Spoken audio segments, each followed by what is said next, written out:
Hello दोस्तों, आप सभी का स्वागत है आपके channel Rohit sir 10th class maths पर। तो दोस्तों, जैसा कि हम देख लिया थंबनेल में अपना डे कौन सा 15 वाला है।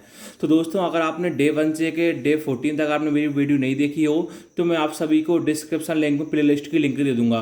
अगर आप प्ले लिस्ट की लिंक पर क्लिक करोगे तो आपके पास डे 1 से के डे 14 तक वीडियो वहाँ से आप देख सकते हो लाइन टू लाइन। तो आज का टॉपिक करते हैं, बिना किसी देरी से स्टार्ट करते हैं। देखिए दोस्तों, अपन क्या कर रहा है, मैथ्स पढ़ रहा है, यूनिट सेकंड है, चैप्टर नाम पॉलिनोमियल्स, डे कौन सा 15 है, क्लास अपनी 10th है, एक्सरसाइज अपनी 2.2 इंग्लिश मीडियम है। एग्जाम्पल कौन सा करेंगे आज, 3 वाला एग्जाम्पल अपन आज करते हैं। देखिए दोस्तों क्या है, find the zeros of the following quadratic polynomial. जैसा क्या एक क्वाड्रेटिक पॉलिनोमियल आपको दे रखी है, इसके आपको जीरोस फाइंड करने हैं, यानी क्वाड्रेटिक पॉलिनोमियल दे रखी है, इसके अपन जीरोस फाइंड करने हैं। पर मेन बात क्या होती है, क्वाड्रेटिक पॉलिनोमियल अपनी क्या होती है, जैसा कि मैंने आपको लास्ट वीडियो में सिखाया था। तो अपनी क्वाड्रेटिक पॉलिनोमियल क्या होती है, क्वाड्रेटिक पॉलिनोमियल अपनी होती है A X square plus B X plus C के फॉर्म में होती है। क्वाड्रेटिक पॉलिनोमियल क्या होती है, A X square plus B X plus C के फॉर्म में होती है। यानी 3 टर्म होते हैं, first term, second term, third term, 3 term होते हैं जब इसके फैक्टर किए जाते हैं। और इसमें क्या है, 2 टर्म है, इसमें 2 टर्म में पर जो क्वाड्रेटिक पॉलिनोमियल है नहीं, मानना पड़ेगा, यानी क्वेश्चन में अपन को दे रखा है। तो एक क्वाड्रेटिक पॉलिनोमियल नहीं है तो इसके फैक्टर नहीं हो सकते। क्या नहीं हो सकते, इसके फैक्टर नहीं हो सकते। तो आगे क्वेश्चन समझते हैं। क्वेश्चन में क्या है कि find the zeros of the following quadratic polynomial, यानी अब क्वाड्रेटिक पॉलिनोमियल दे रखे, इसको अपन को मानना पड़ेगा। इसके क्या फाइंड करने, अपन को जीरोस फाइंड करने हैं। और क्या लिखा हुआ आप सभी के पास आगे, and verify the relationship between the zeros and the coefficient, यानी बाद में आपको वेरीफाई करना है, रिलेशनशिप बिटवीन करना है किन किन के बीच में, जीरोस के बीच में और कोफिशिएंट के बीच में। यानी अपन इनके जीरोस फाइंड कर लेंगे, जो जीरोस है ना, जीरोस के जो फाइंड करने के बाद आंसर आएंगे, और जो कोफिशिएंट है इनका बाद में अपन को वेरीफाई करना है, रिलेशनशिप बिटवीन बताना है जीरोस के कोफिशिएंट के बारे में।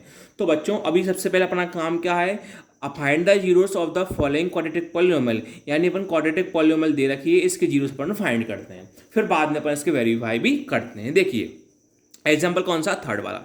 अब जैसा कि मैंने आपको अभी हाल ही में रिसेंटली बताया था मैंने कि इसके फैक्टर नहीं हो सकते, इसके फैक्टर नहीं हो सकते। फैक्टर क्यों नहीं हो सकते, क्योंकि क्वाड्रेटिक पॉलिनोमियल क्या होती है, पहले एक्स स्क्वायर आता है, फिर एक्स आता है, फिर कांस्टेंट टर्म आता है, जब इसके फैक्टर होते हैं। पर अब ये ऐसी वैल्यू, तो इसमें क्या करना पड़ेगा मैं आपको बताता हूँ। देखिए, अब आप सभी मुझे एक बात बताइए कि √3 का स्क्वायर कितना होता है।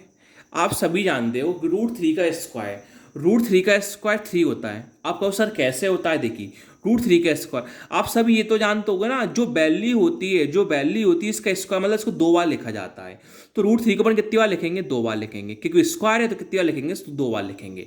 अब आप देखिए, इसको ये रूट है तो रूट के अंदर ले जाता हूं मैं, रूट के अंदर ले जाता हूं, 3 × 3, रूट के अंदर ले गया मैं 3 × 3।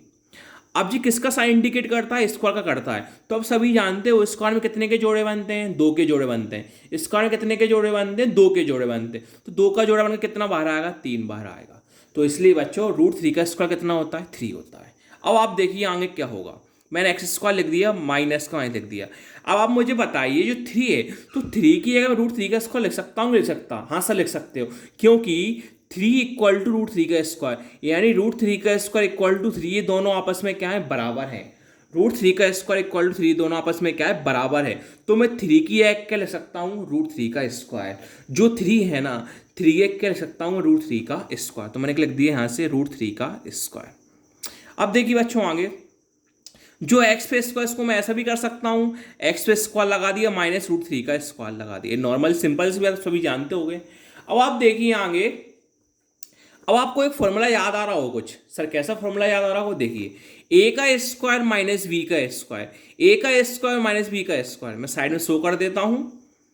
ए का स्क्वायर माइनस बी का स्क्वायर क्या होता है, ए प्लस बी, और ब्रैकेट में नेक्स्ट ब्रैकेट में ए माइनस ब्रैकेट बंद।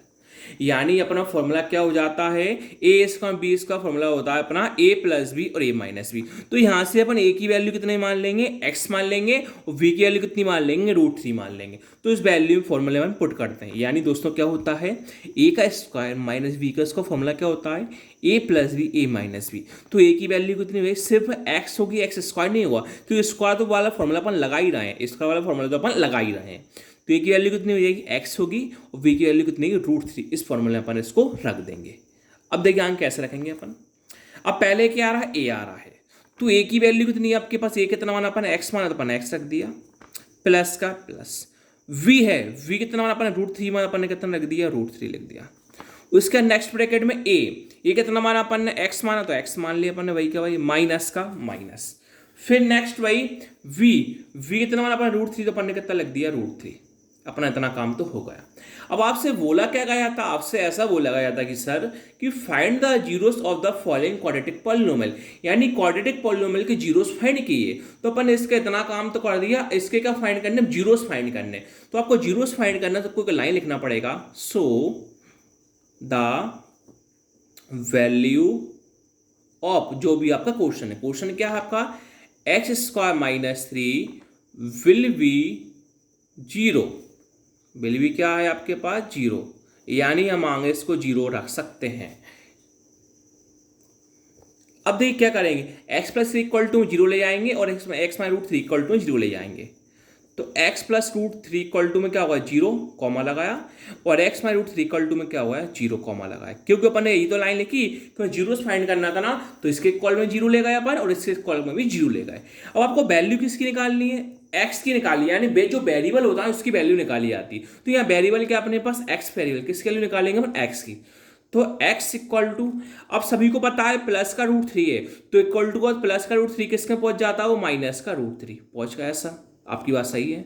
x = वही, अब सभी को पता है जैसे प्लस वाला किसमें पहुंचा था, माइनस में, और माइनस वाला किसमें पहुंचेगा, प्लस में √3 हो गया।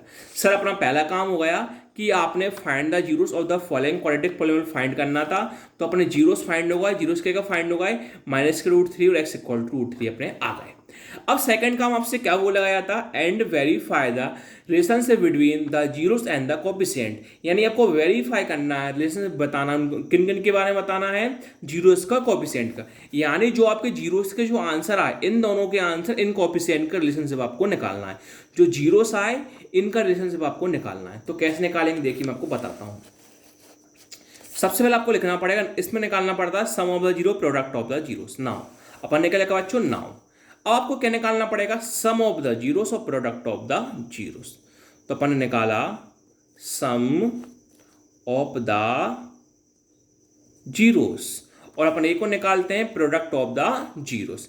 एक और क्या निकाला जाता है बच्चों, product of the zeros. Sum of the zeros निकालते हैं और प्रोडक्ट ऑफ द जीरोस निकालते हैं।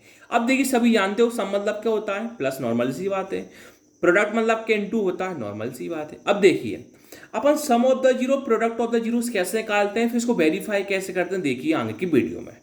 अब देखिए सबसे पहले क्या करेंगे, पहले क्या आ रहा है, पहली वैल्यू क्या है माइनस का √3, तो अपन कितना रख देंगे माइनस का √3, सिंपल सी बात है। यहां भी रख देंगे माइनस का √3, पहले रख देंगे माइनस का √3, सिंपल सी बात है। अब देखिए सम मतलब प्लस, तो प्लस, प्रोडक्ट मतलब इनटू, तो इनटू, दूसरी वैल्यू कितनी आई √3, तो √3, दूसरी कितनी है √3, तो √3, सिंपल सी बात है। अब देखिए आगे माइनस का √3 प्लस का √3, माइनस का √3 प्लस का √3 आपस में क्या हुआ, कट गए, कितना बचता है 0। अब आपको मैंने सभी को बताया था कि जब भी अगर अपन को हमेशा फ्रैक्शन में वैल्यू करना पड़ती है, किसमें करना पड़ती है, हमेशा वैल्यू फ्रैक्शन में करना पड़ती है। तो ऊपर होता है न्यूमरेटर, नीचे डिनोमिनेटर। अगर डिनोमिनेटर में कुछ नहीं होता, मन से कितना लगा देते हैं अपन 1। अगर ऊपर न्यूमरेटर जो होता है सही है, अगर डिनोमिनेटर में कुछ भी नहीं होता अपन कितना लगाते हैं, नीचे कितना लगाते हैं, 1 लगा देते हैं, अपनी मजबूरी होती है। मैं आपको समझाऊं क्यों अपन ने 1 लगाया ऐसा। अब अपन में एक लाइन लिखते हैं यहाँ माइनस, एक ब्रैकेट में लिखते हैं कोएफिशिएंट ऑफ x ब्रैकेट बंद, और एक में लिखते हैं अपन यहाँ कोएफिशिएंट ऑफ x स्क्वायर, क्या लिखते हैं बच्चों, x²। ठीक है सर, हमने आपकी बात मान ली। अब देखिए नीचे सेम वैसे नीचे, अब माइनस √3 × √3, वही देखिए माइनस का माइनस, अभी मैंने जस्ट सिखाया था √3 × √3, तो दोनों रूट में अंदर ले जाओ, √3 × √3 ले गए अपन, सेम वही आ गया, इक्वल टू माइनस का माइनस। वही बता रहा स्क्वायर कितने के जोड़े बनते हैं, 2 के जोड़े बनते हैं, 2 का जोड़ना कितना बार आता है, 1 आता है। यहाँ भी अपन एक लाइन लिखते हैं। अब लाइन के लिखना आपको बताता हूँ, आपको लाइन लिखना है कांस्टेंट टर्म, क्या लिखते हैं आप लाइन, कांस्टेंट टर्म डिवाइड में कोएफिशिएंट ऑफ x²। अब आपका क्वेश्चन क्या था, देखिए क्वेश्चन ध्यान समझिए। आपका क्वेश्चन था एक्स स्क्वायर माइनस का 3। क्या क्वेश्चन था आपका? एक्स स्क्वायर माइनस का 3। अब अपन को वैल्यू क्या करनी है? चेक करनी है। अपन को क्या करनी है? वैल्यू अपन को चेक करनी है। इनके जो कॉपिशिएंट थे, वो जो जीरोस के आंसर आए थे, जो अपन ने जीरोस के इनके जो अपन ने आंसर निकाल दिए। अब देखिए यहाँ पे बच्चों वन लाना पड़ता है डिवाइड में, वो भी मैं भूल गया था। अगर न्यूमरेटर में वैल्यू है, अगर डिनोमिनेटर में क्वेश्चन कितना लगाते हैं? 1 से 1। जैसे न्यूमरेटर 0 था, डिनोमिनेटर कितना लगा? 1। तो ऐसे न्यूमरेटर -3, डिनोमिनेटर कितना लगाएंगे? 1 1। अब अपन वैल्यू चेक करते हैं। देखिए A minus coefficient of X, coefficient of X, तो कोपिशिएंट ऑफ एक्स की वैल्यू कितनी? 0। कोपिशिएंट ऑफ एक्स की वैल्यू कितनी? 0। अब आपको कहीं पे सिंगल एक्स दिख रहा है क्या? नहीं दिख रहा, तो एक्स की वैल्यू कितनी हो जाएगी? 0। अब नीचे देखिए coefficient of X square, coefficient of X square की वैल्यू कितनी? 1। कोपिशिएंट ऑफ एक्स स्क्वायर की वैल्यू कितनी? 1। तो एक्स स्क्वायर की वैल्यू कितनी होगी? 1। कुछ नहीं तो कितना मानते हैं अपन? कोपिशिएंट 1। अब नीचे चेक करिए, देखिए कांस्टेंट टर्म की वैल्यू कितनी है? -3। कांस्टेंट टर्म की वैल्यू कितनी है? -3। तो कांस्टेंट टर्म की वैल्यू कितनी होगी? -3। नीचे देखिए कोपिशिएंट ऑफ एक्स स्क्वायर की वैल्यू कितनी है? 1। कोपिशिएंट ऑफ एक्स स्क्वायर की वैल्यू कितनी है? 1। तो एक्स स्क्वायर वैल्यू कितनी होगी? 1। तो दोस्तों अपना वेरीफाई हो गया। जो सबसे पहले अपन ने करा जीरोस आए थे, तो जीरोस निकाल लिए, और बाद में अपन से क्या वो लगाया था? वेरीफाई करके बताइए। तो अपना बाद में क्या वेरीफाई भी हुआ 0.1 से, और -3/1 से अपन ने इसको वेरीफाई भी कर दिया। दोस्तों आप सभी को मेरी वीडियो अच्छी लगी हो तो प्लीज़ मेरे चैनल को लाइक करना, शेयर करना और सब्सक्राइब करना, और ऐसे ही मेरी वीडियो का प्यार देता रहना। Thank you so much.